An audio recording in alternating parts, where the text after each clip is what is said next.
জয় হিন্দ, জয় ভারত বন্ধুরা। তোমরা হচ্ছে ডিফেন্স লাভার চ্যানেল।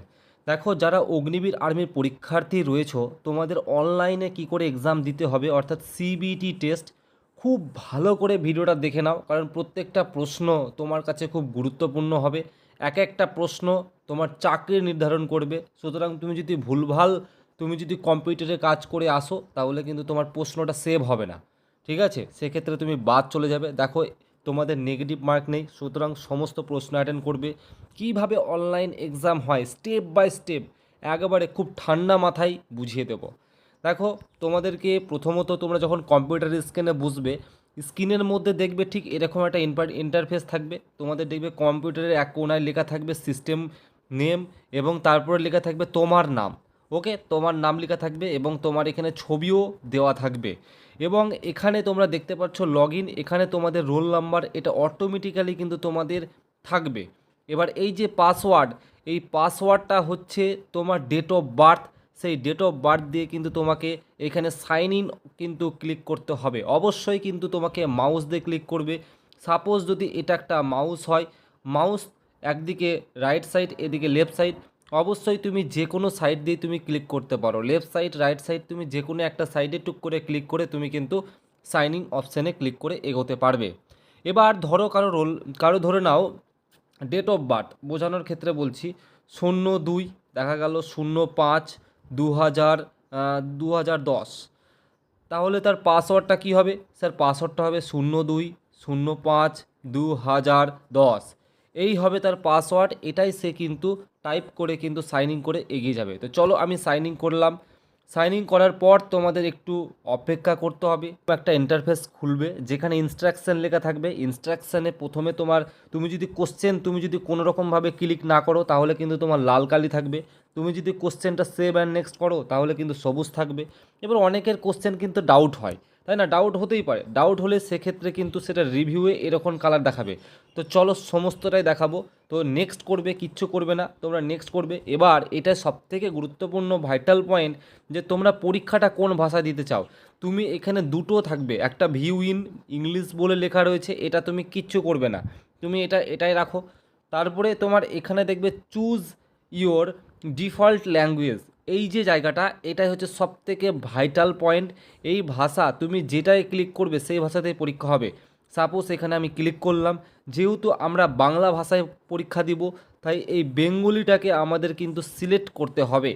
সিলেক্ট করার পর একটা জিনিস তোমাদেরকে আমি ক্লিয়ার করে দিচ্ছি, এই জায়গাটায় তোমরা দেখতে পাচ্ছ, এই যে এই বক্স টিক মার্ক বক্সে কিন্তু ক্লিক করতে হবে প্রত্যেককেই।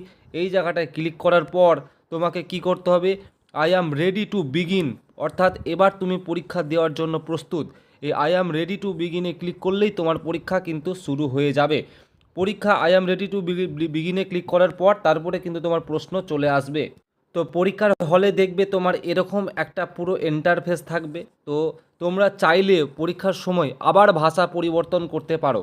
এই জায়গাটায় দেখছো যে ভাষা পরিবর্তন করায় এখানে ইংলিশ আমি যেমন করলাম, এখানে চাইলে তোমরা আবার বেঙ্গলি করতে পারো।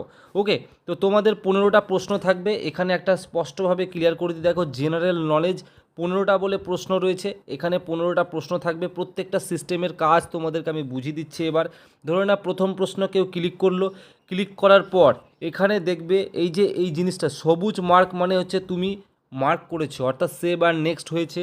লাল মানে নট অ্যান্সার, তুমি কোনো রকম অ্যান্সার দাওনি। আর মার্ক ফর রিভিউ এরকম একটা অপশান আসবে। আরও ভালো করে বোঝাচ্ছি, দেখে নাও। General knowledge, general science, math এবং লজিক্যাল রিজনিং।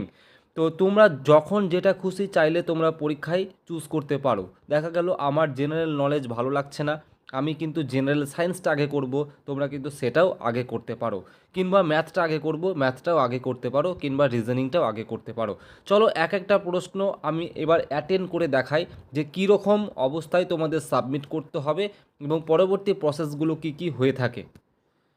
প্রথমত তোমাদেরকে বলে দিই, কম্পিউটারের কর্নারে দেখবে তোমাদের টাইমিং চলবে এবং তোমাদের এখানে কোশ্চেন কিন্তু চলে আসবে স্যার। ওকে, এখানে বিভিন্ন কোশ্চেন চলে আসবে। সাপোজ ধরে নাও আমি একটা যে কোনো কোশ্চেনের অ্যান্সার চুজ করলাম। দেখো, যখন আমি অ্যান্সার চুজ করলাম, এরকম একটা কিন্তু নীল কালিতে কিন্তু একটা দাগ উঠলো।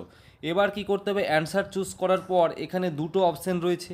একটা কি, একটা দেখতে পাচ্ছ সেভ অ্যান্ড নেক্সট, অর্থাৎ এটা তুমি যদি করো তাহলে তোমার প্রশ্নটা সেভ হলো, অর্থাৎ তুমি যে অ্যান্সারটা করেছো সেটা সেভ হলো এবং পরবর্তী প্রশ্নে তুমি এগিয়ে যাবে। এবার তবেই কিন্তু তোমার প্রশ্নটা সেভ হবে, না হলে কিন্তু আদারওয়াইজ কিন্তু সেভ হবে না। অর্থাৎ যেহেতু নেগেটিভ মার্ক নেই, তোমরা তো প্রত্যেকটা প্রশ্ন অ্যাটেন্ড করবে, সুতরাং আমি বলবো প্রত্যেকটা প্রশ্ন অ্যাটেন্ড করার পর তুমি সেভ আর নেক্সট করে যাবে। এবার মনে হচ্ছে যে কারো আমার এই প্রশ্নটা একটু ডাউট মনে হচ্ছে, দেখা গেল আমি এই 4-5টা প্রশ্ন বা একবারে শেষের দিকে ঘুরিয়ে এসে প্রশ্নগুলোকে আমি আবার চেক করব, এরকম অনেকে থাকে।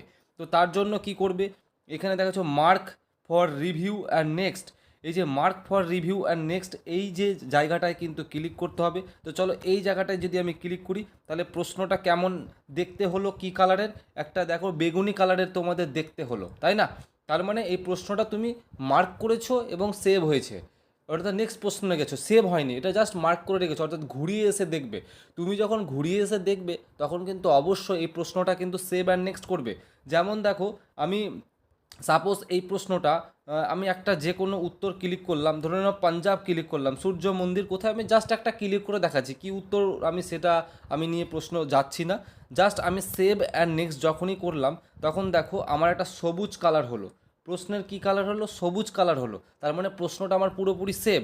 আর এই দেখো লাল কালার দেখতে পাচ্ছ, তার মানে আমি এখনও উত্তর করিনি। তুমি যদি দেখা গেলো আমি এটা কোনো কিছু উত্তর আমি করলাম না, ডাইরেক্ট সেভ অ্যান্ড নেক্সট করে দিলাম, তাহলে কি আমার সেই যে আগের 3 নম্বর প্রশ্ন সেটা কিন্তু লালই থেকে গেল।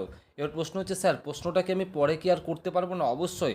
আবার তুমি তখন মাউস দিয়ে 3 নম্বর কোশ্চেনে ক্লিক করবে, ক্লিক করে আসার পর কিন্তু সেটাকে তুমি আবার করতে পারবে। আশা করছি বোঝাতে পেরেছি। তার যদি তোমাদের কোনো ডাউট থেকে থাকে অবশ্যই তোমরা কমেন্ট করে জানাও, তোমাদের দাদা হেল্প